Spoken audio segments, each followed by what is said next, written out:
So I originally planned to make this video and film this review yesterday on October 24th. And it was also Mary's birthday yesterday. Mary, a classmate of mine, an old friend of mine, so shout out to Mary.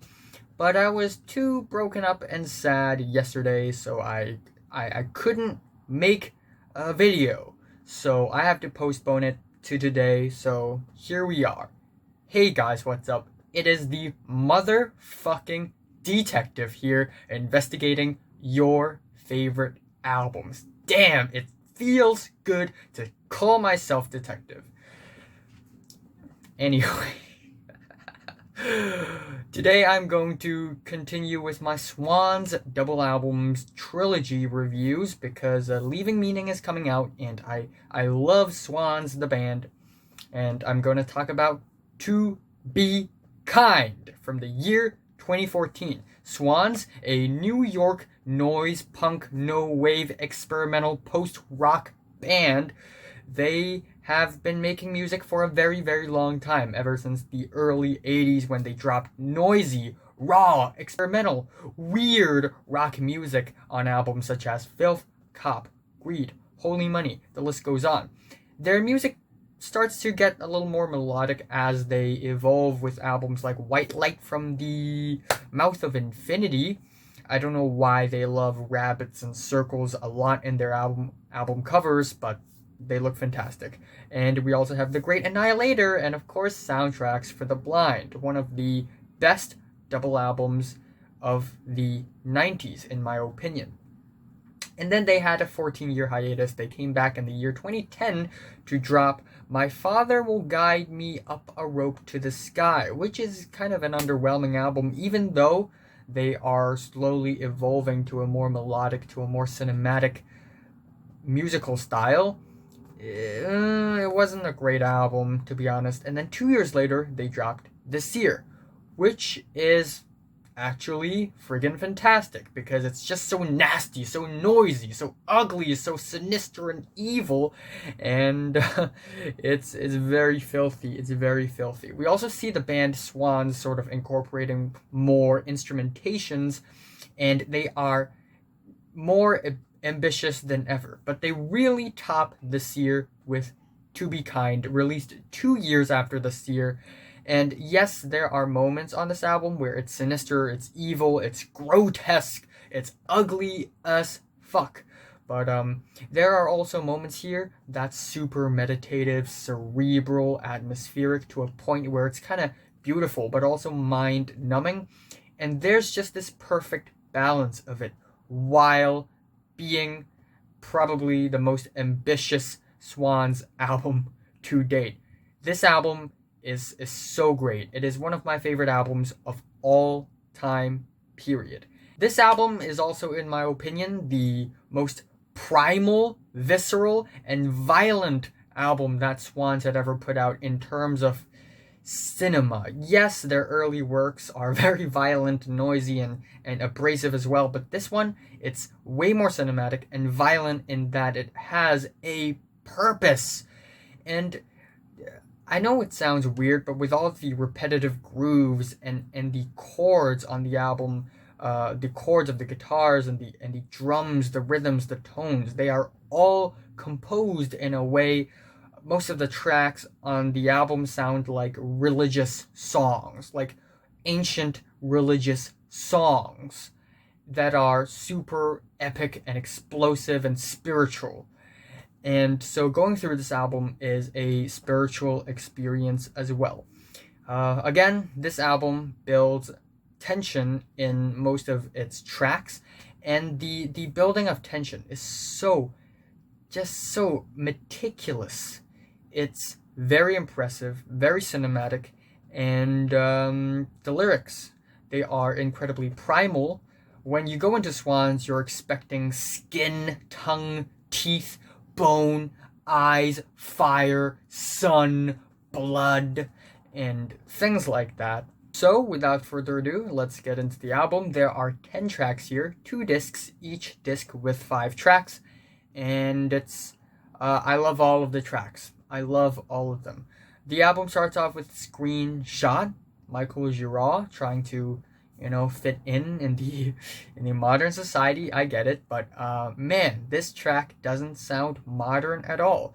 We get this very quiet, sinister, groovy, swingy riff in the beginning, just sort of slowly creeping underneath. And then slowly we get these very crispy drums and these rhythms that's just layered on top as the song gets louder and louder and louder. And then we incorporate more layers of guitars bit by bit by bit by bit, which makes the track even louder and more intense, like something's coming up. Michael Girard hops onto the track with this very evil, sinister, whispery vocals, and then these messy pianos just appeared and existed on the track, just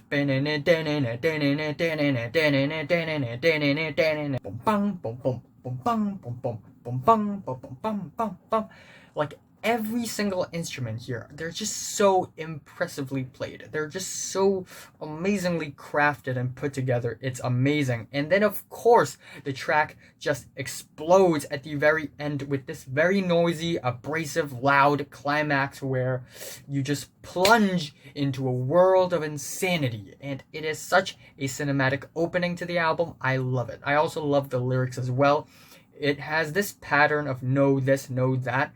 In the first verse, it's basically love, child, reach, rise. And then in the second verse, it's know this, know that, no hate, no death, no fear, no time, no mind, no pain, no suffering. It's fucking awesome. Then we have the second track, Just a Little Boy, for Chester Burnette. Chester Burnette is actually Howlin' Wolf, a blues singer. And this song is sort of a tribute to him, I guess. And this song is one of the slower songs on the album. It's very ambient. We get these soundscapes that are very dusty, very deserty. And we get these guitar grooves that are very woozy. These drums that are so slow but also so bouncy. It bounces around this imaginary, sonically constructed infrastructure. The drums are like boom, boom, boom, boom, boom. We get these very evil, distorted, sliding guitars, and this track is very, very weird, very freaky, but still very slow. In a way, it's almost Lynchian. I know Michael Girard is a cinephile, and it is no surprise that he is a fan of David Lynch as well. And his performance here, deranged. I'm just a little boy. I'm just a little boy. And then every time he finishes this I'm just a little boy rampage, there's this wall of just crowd laughter, and they are so unnerving. And oh my gosh, it's just another really amazingly composed track. And then afterwards, the album gets better with the 8-minute long A Little God in My Hands, where this track is actually, it sounds very cheeky and funky at first with its guitar grooves, but also I love how cartoony this song feels. It doesn't feel dumb or immature, but it feels very cartoony, villainous, if you know what I mean.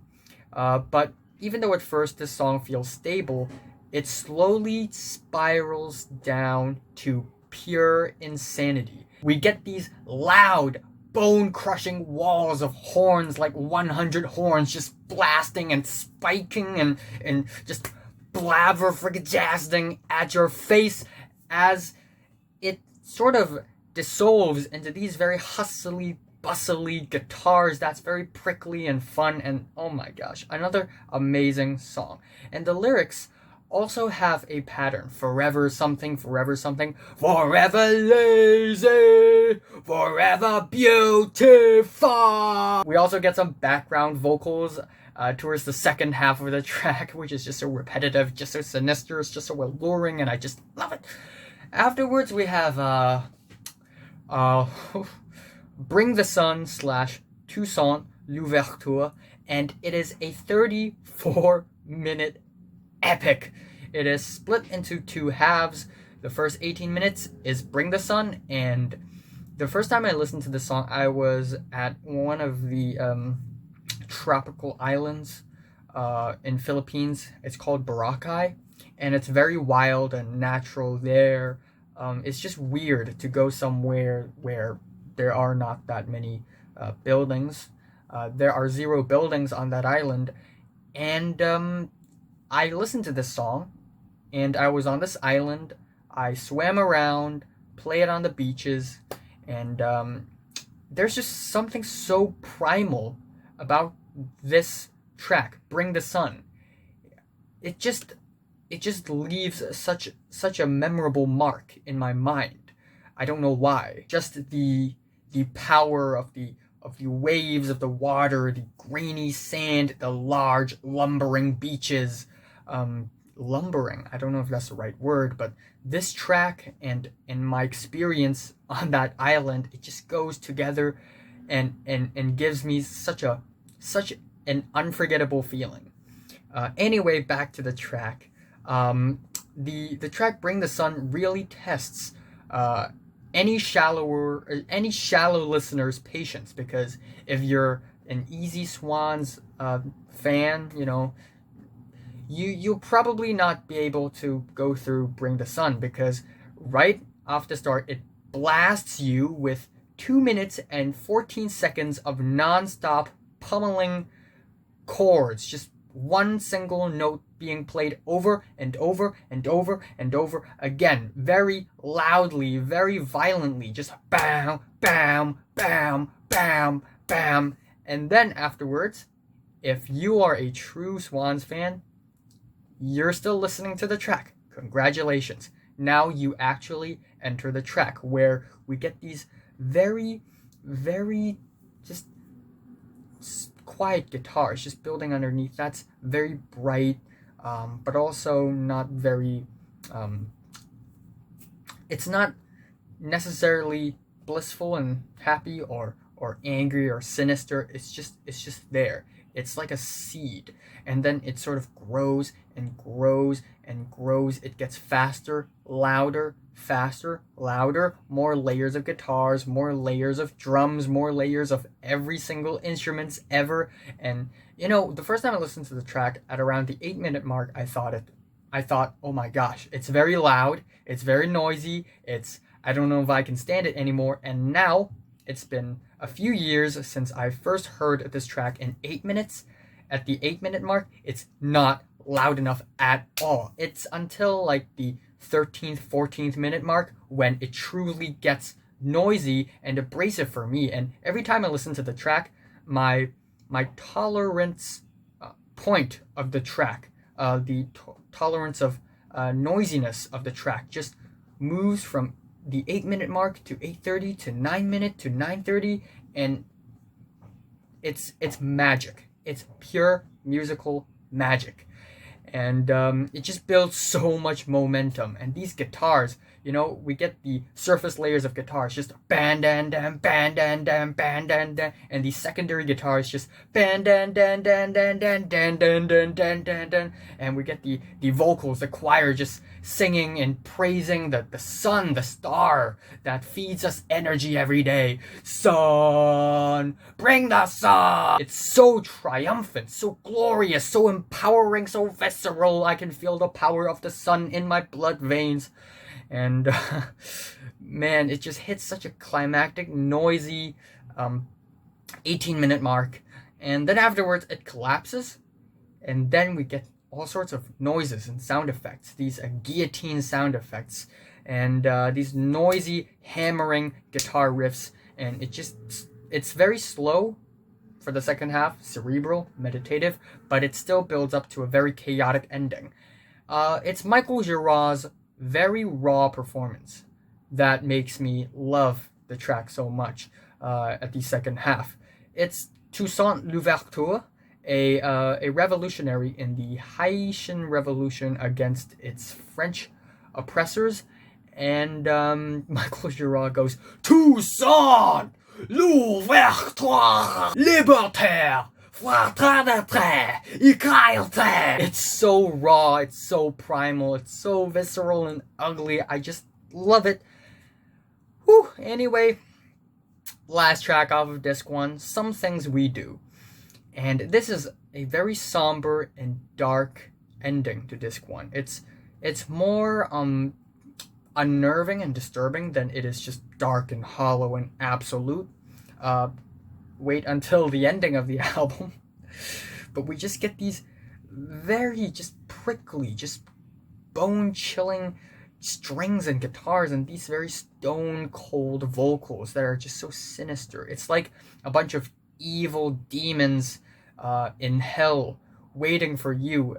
And once you arrive in hell, they all introduce themselves saying, we love, we eat, we touch, we fuck. And, oh, man. And we also get these strings that are just dancing on top, like a blade of a knife just dancing on top of your skin as it slices you. It's deep. It's so ambiguous, so uncertain, so cold-blooded, and it's such an unforgettable ending to disc 1. Now, disc 2. Starting off with the 17-minute long, plus 1 second, She Loves Us. Hell yeah. Another amazing song. It's such a violent return to the album. We get these urgent, stuttery riffs in the beginning and just singers singing "Mow, mow, mow, mow, mow." It's very primal, very animalistic. It's like a wild, feral animal just screaming for mates because it's horny. It needs to fuck. Afterwards, noisy, dark, chaotic, just noises that are so irregular and uncontrollable. It kind of reminds me of Pink Floyd's One of These Days. Towards the end of that track, One of These Days, everything just explodes into uncontrollable chaos. Well, here we are. We have She Loves Us, and this uncontrollable chaos lasts for like 6 minutes or something until it hits the a certain point in the track where we suddenly get this very strong, very tight, very steady groove that's super angry, like when you're so pissed off and you're about to punch a guy, you're walking towards the guy. That's the kind of feeling you get. It's just so steady, and these guitars, they're so deranged. They're building up, they're supporting your anger and your hatred towards the world and the society. And the lyrics on the thing, it's so tongue rubbing on my skin and my hair, just in teeth. It's just in my neck and my throat. Just come to my house, come to my mouth. Your name is fuck. And then underneath we have hallelujah, hallelujah. It's wild, it's so animalistic, it's so ugly. Afterwards, we have a slow point on the album. Finally, we can take a break with the track Kirsten Supine, which is supremely beautiful. It's so airy, so jingly and sparkly, with the piano keys just sort of in the back, just sparkling around. And this track is actually apparently inspired by Melancholia, a film by Danish director Lars von Trier, who have made some really controversial movies like Antichrist and Nymphomaniac. And we also have Melancholia, which is a very somber, slow art film starring Kirsten Dunst. And this song is inspired by the movie, apparently, and it's amazing because towards the end, even though for the first half it feels kind of uneventful, but at the end we get another skippy, one-note guitar groove, and not one note in a sense it's bad, it's one note in that it's focused, it's concentrated, and it's building up to another explosive finish, and it's another very impressive track. Third and last track is Oxygen, also a single, and it's very raw and violent, and another song that I fucking love. It's so insane right off the bat. We just get these wild guitar riffs. We get these super crispy drums and Michael Girard on top, just oxygen, and then at some point it's just three notes. Cut my boat, feed me now. I'm in love with the oxygen. I just can't contain myself at how wild and insane and incredibly grotesque this album is. It's gross. Not for easy listeners, not for shallow music listeners. I mean, but yeah, it's so primal as well, and these horns just blasting at your face. Like whenever you press like a wrong button in like Windows, you just get this horn sound. It's like that sound, but amplified 100 times. It's just wow. Uh, Afterwards, we have Nathalie Neal, actually. And it's 10 minutes long. It doesn't feel like 10 minutes long. It feels like 5 minutes long. We get these very repetitive tribal mumbles in the beginning, and these weird sampled repetitious reads sort of reminds me of that Skull track on Soundtracks to the Blind with these spammed pianos. Also, this French woman sort of demonstrating how to have sex, but not like straight up sex. Of course, it's going to be weird and something. I don't know.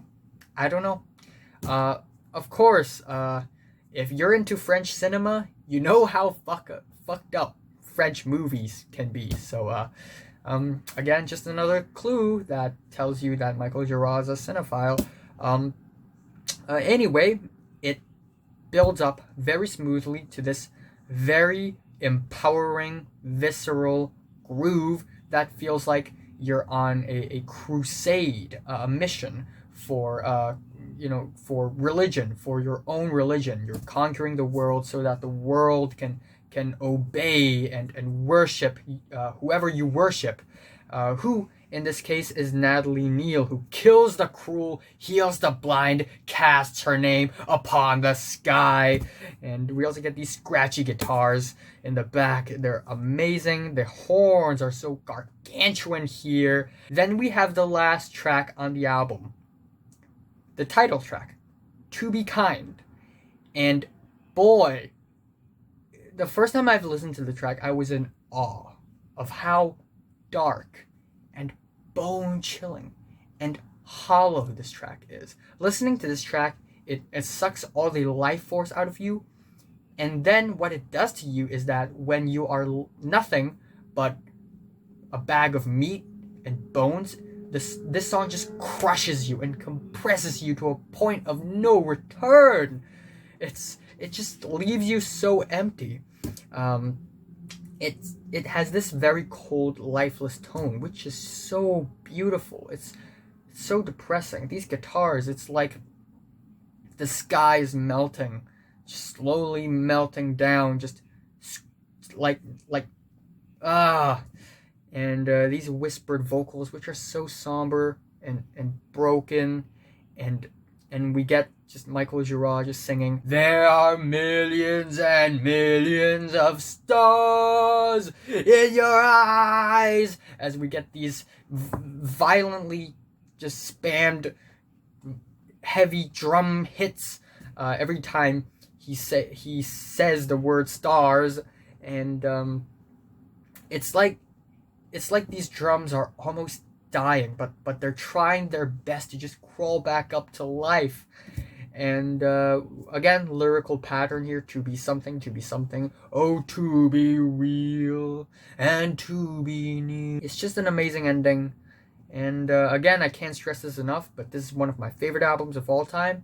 It's so visceral, so grotesque, but yet so artistic, so meditative, and most important of all, so spiritual. Listening to this album is a hell of an experience. It just puts you in a state that you feel like you've felt before, but you haven't actually felt before, and it's just magical. This album is magical. I love all the tracks here. If I have to pick one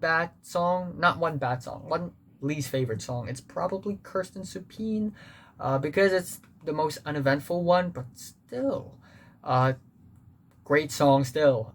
My favorite one, probably Bring the Sun, Toussaint l'Ouverture, and I'm giving Swans To Be Kind a 10 out of 10. Yes. So, have you listened to Swans To Be Kind from 1 to 10? How much did you rate it? Like if you like it, and subscribe if you want more. And thanks for watching. I will do a review on The Glowing Man very soon.